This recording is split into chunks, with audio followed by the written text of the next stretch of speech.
If you've inherited a property and you keep hearing the word probate, but no one is explaining it clearly, this video is for you.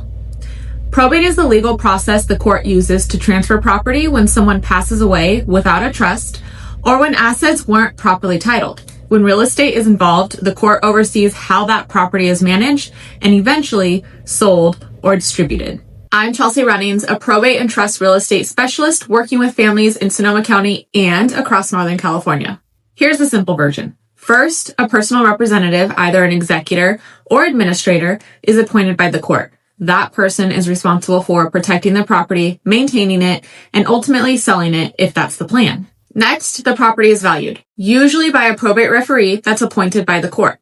Before a home can be sold, there are a few steps that must happen first.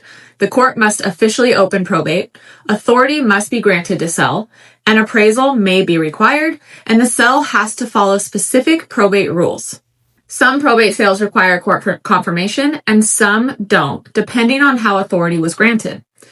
Once the home is ready to sell, the process depends on whether the estate has full or limited authority. Some sales require court confirmation and overbidding, while others don't. The most important thing to know? Probate real estate follows rules that are very different from a normal sale. Pricing, timing, disclosures, and even how offers are handled all change depending on the probate. Understanding this early can save months of delay and thousands of dollars. The most important thing to know?